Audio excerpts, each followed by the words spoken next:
My non-binary daughter is pregnant and says it's my fault for not putting her on hormones at 16, and now she expects me to raise the baby like it's her sibling. My daughter came to me at 16 and said she was non-binary, but only sometimes. Like, some days she would feel more male than female and some days she would feel like neither. She wanted me to ask her every day what day it was and then refer to her as that pronoun of the day. I told her that wasn't going to fly.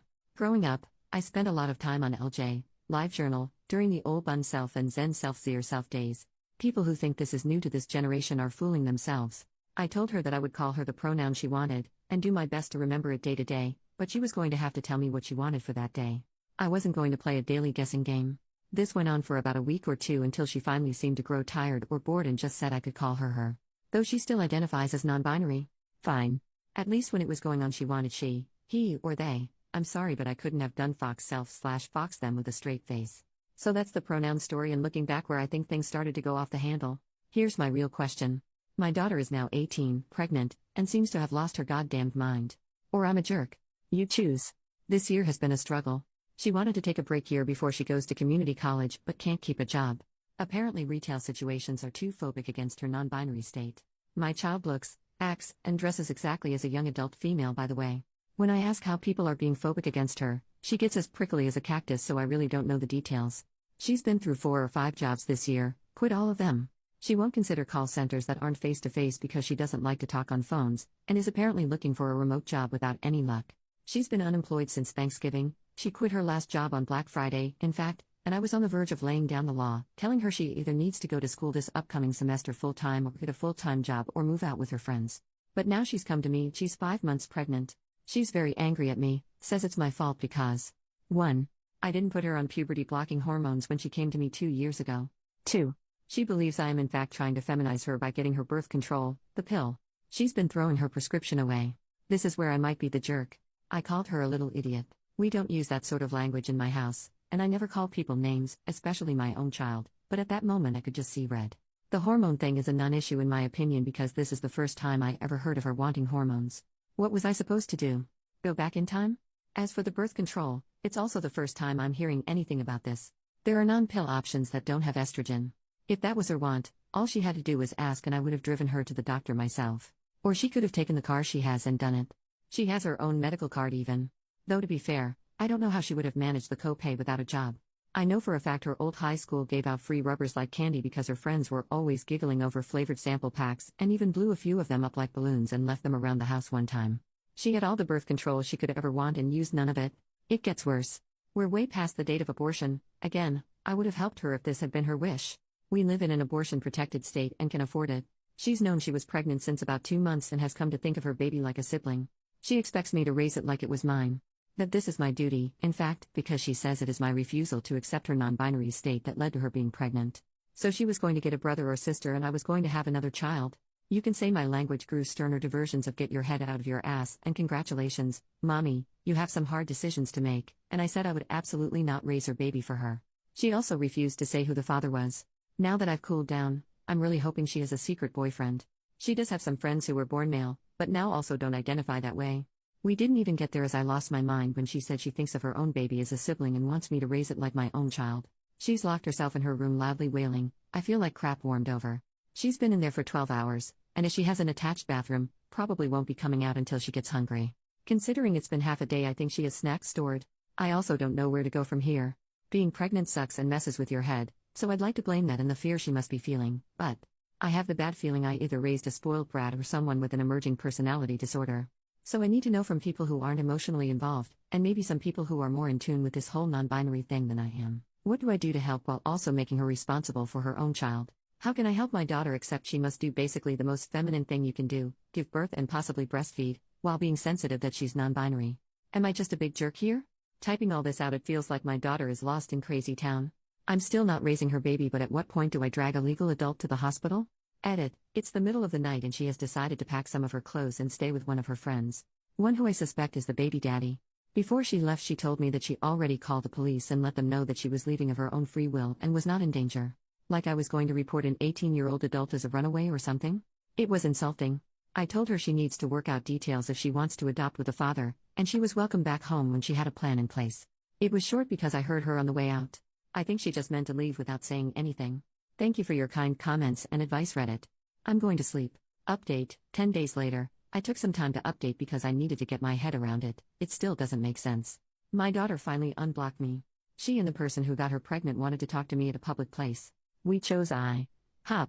Although I suspected I knew who her lover was, I was disappointed to find out because they have been a part of my daughter's friend group since high school and was the only one I ever had a problem with and kicked out of my house. They are trans now, but 2 years ago the friend group was watching a movie in the living room, and every time I'd pass by, he was a he then, would lock eyes with me and make really obnoxious, loud, orgasm sounds like that scene in Harry Met Sally. I told him to knock it off and grew sterner when he did it again. Then when I was in the kitchen, he somehow snuck up behind me and was miming jack-off movements with his hand. I turned around and caught him at it. He was still fully clothed, but it was startling and freaky. I kicked him out. So now I'll just call them sperm donor because that's what they are. I'm still calling my daughter and she because I still haven't been told not to by her otherwise. So get off my case on that. Anyway, the IHOP meeting was a shit show. Sperm donor sat with my daughter and went on the attack. Sperm donor's points were: 1. I was poisoning my daughter by making her take birth control. I only helped her get the prescription and would have done everything I could if I knew she didn't want to take the pill. There are other methods. 2. It will take years to fix my daughter after all I did. Not giving her hormones even though I had no idea that was what she wanted. She dropped even wanting to change her pronouns after a few weeks. 3. Abortion is a sin and I am a monster for suggesting it. It's past the date anyway. And 4. I am further abusing her by not taking care of the baby while she fixes herself. I guess they meant it as a temporary situation, which was also new to me. So apparently even though I'm an abusive monster, a bad mother, and so on, I'm even worse for not taking in their baby. At least no one suggested that I raise it like my daughter's sister anymore. That might have been my daughter's thought on it. Sperm donor did most of the talking while my daughter just sat and glared at me, nodding along. It was kind of a whirlwind. The donor pounded the table a few times, and even the waiter knew not to bother us after drinks. Lol. I'm surprised we weren't asked to leave. There was a lot said, mostly by the sperm donor who really seemed to be steering the ship. I asked why donor couldn't take care of the baby and the donor said their parents were even worse than me. I guess my daughter and the donor taking care of the child they created is out of the question. I told them that I would not be raising their baby for them and that adoption is the best bet. They said that if I don't agree to raise it, they'll make sure I'll never see the baby ever. I won't raise their child for them. So that's that, I guess. I feel so many flavors of worried and angry and then worried all over again. I've been around the block and it's never a great sign when the person you're with makes an enemy of your family. That's what sperm donor has done by painting me as an abuser and failed mother who also won't take in their baby. Sounds like the donor has cut themselves off from their own family too. So I'm worried my daughter is in a very controlling relationship with someone who convinced her to stop birth control because they think hormones are too feminizing somehow and that she needs to be fixed. But they still want me to raise their baby. I'm angry that my daughter can just hear this crap and nod along like, yeah, that makes total sense. She is not stupid. I think she's love-blinded. I'm sad and worried for the baby. A couple commenters suggested I wanted nothing to do with the baby because I wouldn't agree to raise it as my own. No, in a perfect world, I would want a normal grandmotherly relationship, or at least know that the child is safe and has been adopted into a loving family. I don't care what my daughter does with her gender or her body as long as she doesn't hurt herself. I want her to be in a happy relationship with someone who values her for who she is. Sperm donor kept using the word fix, which I see as another terrible sign. It's bad all around. My house is empty. It feels like my adult daughter has run off to join up with some weird church cult thing who tells her that up is down. That not using birth control, not getting an abortion and then expecting others to take care of the child is all a-okay. Oh, and that she's a problem and needs to be fixed. I texted her and said I would be there for her, but sperm donor was still not welcome in the house. I think I'm blocked again. She's a legal adult. I'm not sure what else I can do at this point. In my low points, part of me thinks maybe I should agree to take the baby and then immediately make sure it's adopted into a loving home. But I get the feeling that sperm donor won't make that easy, and right now my daughter does what he says. Also, I'm not sure if that plan is even possible. It sounds Hollywood. I have an appointment to speak with a counselor, but the soonest I could get is April. Some of my friends think I should take the baby in either to get them away from the parents or because they think it's my duty, or both. The only silver lining in this was that they both seem sober. I don't think there's substances of any sort involved. Am I reading this wrong? Am I the jerk here? OP left an update in a comment. I logged in and received a large amount of requests for an update. Unfortunately, I do not have one. I have not seen or heard from my daughter since the last meeting, and I believe she has changed her phone number. Our community isn't a large one, and I have heard through the grapevine she is staying with the sperm donor at one of the homeless camps out in the woods. As this is a haven for drugs and trafficking, this is a further concern. From what I've heard, she is pregnant. Myself and a few friends and family members have driven through the camp area a few times on the lookout for her, but it's very large and there aren't exactly marked roads. Also, recently other people have been shot at while walking their dogs around there, or riding ATVs, so every time we go, it's a huge risk. So that's it. I'm stuck hoping she's safe and under some kind of shelter, There are a lot of plywood houses and broken down RVs out there, and waiting to hear news when she has the baby. Yes, CPS and the local police are aware of my concerns. I'm worried the child will be born addicted because I don't know anyone who doesn't live out there who isn't a meth head. Thanks for all your concern. I'm unsure what I'll do when the baby is born. I might have to take in the baby after all just to make sure it doesn't live in that camp, and it may make me the jerk, but I am not looking forward to the hard work and drama that will come with it. New update, 4.5 months later, I posted another update in the comments a while back. It's on my account. Basically, my pregnant daughter shut me out of her life completely, and rumor had it she was living in a homeless camp with her weirdo lover out in the woods. It's a huge place, and me and friends searched a few times but weren't able to find her. It's also dangerous because there aren't laws out there, and the homeless shoot at ATV riders and hikers and send dogs after people who come too close to what they consider their territory. To be clear, I don't think my daughter was part of that group. The camp is huge and full of meth addicts, traffickers, and drug labs. I did contact sperm donor's parents, and they have all but disowned him after very much the same disturbing behavior I outlined earlier, only geared toward their younger siblings. So that sucks. Back to the new news. All this shook out a couple weeks ago, but I hesitated to post because of my own emotions and the fact I know Reddit will be all over my ass for the deep anger, shame, and disappointment I have for my daughter. I came home from grocery shopping to find a strange pregnant woman at my door. That woman used to be my daughter, but had changed so much she was like a stranger. She chatters constantly so you can't get a word in. She has several small face tattoos and, forgive me for saying this, looks like she has aged 20 years. She had been living rough. She was angry I locked her out. I changed the locks after she left, and basically expected to move back into her old room with no problem, like it was just another day from back in the winter when she lived here. Of course I wasn't going to turn her away, so I guess in a way she was right. She was living in the homeless camp with a sperm donor, and I insisted she take a shower because it looked like she hadn't since leaving. She also stank bad. She had no shame about blocking my number or what she put me through by disappearing. All she wanted to talk about was the grand fate that she and sperm donor are building. That they're building a community of new people, and she went on and on and on without mentioning the baby once. I don't know how anyone can stand them, but sperm donor has multiple partners and my daughter is one of them and is perfectly happy being his broodmare. The broodmare is my verbiage. Hers is much more royal. Frankly, based on what she overshared, sperm donor seems like a complete love-making fiend. Finally I broke in and asked, and she said she had been to the doctor regularly. That was a lie, found out later, and all is well with the baby. At this point I knew she had to be on something. If she was awake, she was talking, and none of what she said had an end or a point. Also, a lot was from Crazy Town. What I got from her was that, again, she and several other ladies, and men, somehow, were to carry the next generation of new people. Yes, the men. Yes, biological men. Sperm donor was sort of the middle of the wheel with the spokes, was how she described it. I've met him before and I'm surprised he was able to get one girlfriend, much less whatever grouping is going on now. Anyway, sometimes she said she wanted to keep the baby, though she wouldn't tell me a plan to take care of and house it. I think she expected to stay with me, and sometimes she wanted to adopt it out, but not for the good of the baby but to spread the new people. This part is going to upset the internet, but the new people are apparently without gender expectations, and that was why she didn't know the baby's gender yet. Oh yeah, and also some of the wheel, her group, were empathic and they could communicate their feelings through the other world. As a house guest, she was the absolute worst. It was like she had gone feral out in the camp and clean up after herself to the point where she mostly did not even flush the toilet after using it. She ate everything, which was to expected, but never cleaned up after herself and kept asking. Asking is too mild of a word. She demanded for me to take her out to restaurants. I did a couple of times because I missed her and was trying to make a connection, but then once afterward took her to the store to get baby supplies, and she was weirdly detached. Sort of picked up the first thing she saw on the shelf, and all the while it was yak about her true family of new people and their grand fate.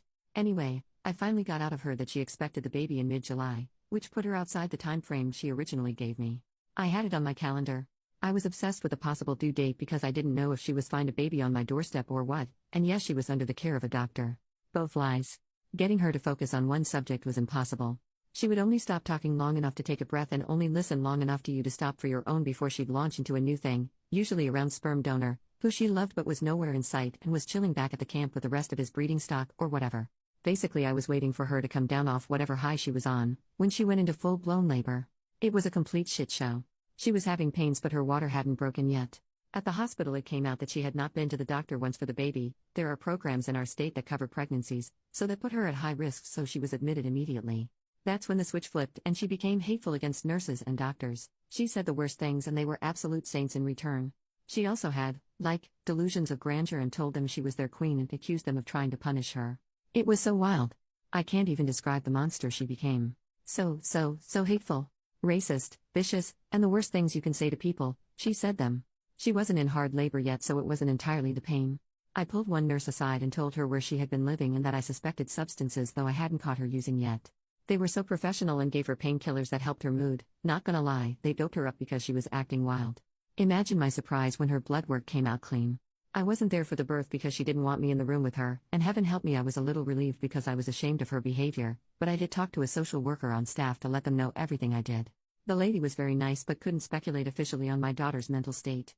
I said she had to be bipolar or manic or something because her behavior was not normal, but she asked if she had threatened to unalive herself or harm the baby, and she hadn't. They can't step in until there's a threat. Miraculously, the child was born at a good weight and healthy, and not addicted. I don't want to give too much info on them because the internet is forever and one day they may search for their own past. My daughter lucked out big time and had a normal delivery as things went. She didn't give sperm donor's name out as the father, though I did to the social worker. They can't be put on the birth certificate, on my word. She up and left her baby that evening without officially checking out, without saying goodbye to me or her newborn. Because the hospital is a safe surrender point, she won't be charged for abandonment. CPS asked if I wanted to take the child, and though it tore me up, I said no. There are a lot of reasons for why. A big one is I don't want to be held hostage to my daughter's whims, and especially sperm donor. I don't want to be on the hook for more children which are likely coming. Also, look at my daughter. I did my best, and she still turned out this way. Maybe I shouldn't try again. I know getting a new family is almost the best thing that could have happened for the baby, even with problems with the foster system. It has to be better than the camp. But I feel like crap about it even now. I also suspect they'll have a sibling soon as my daughter can arrange it. I know my daughter is not well. I know she's in a cult and probably in danger, and also probably an abuser herself, based on the stories she casually dropped about other members. She is also a selfish liar, and it is luck or the grace of God or what have you that her baby was born healthy.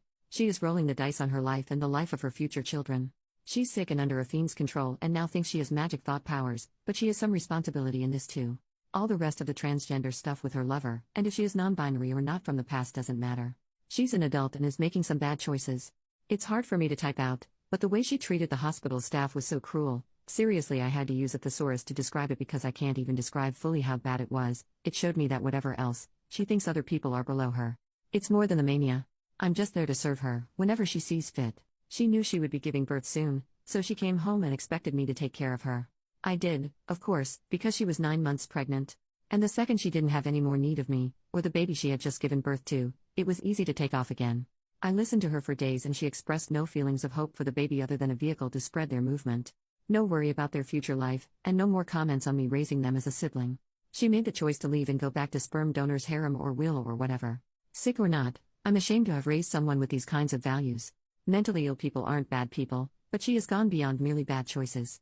I haven't totally written her off and she may come back to sanity, but since all indications are that I'm blocked again, I'm going to think long and hard about boundaries and possibly moving. I'm worried about one day finding a bunch of cultly weirdos on my porch. So that's it. I don't know what to do. It's not like I have the resources to pay someone to deprogram my daughter, and that sounds very Hollywood. I need a realistic goal. It's more than just a cult. She needs a checkup from the neck up, and I don't have a legal standing to do anything. At least the baby is safe. That's the one bright spot. Thoughts are welcome and, forgive me, any realistic suggestions, or just tell me if I'm way off base and I'm the jerk here. This has been a hell of a year and such a spiral. A year ago I had a somewhat of a slacker teenager under my roof. Now all of this.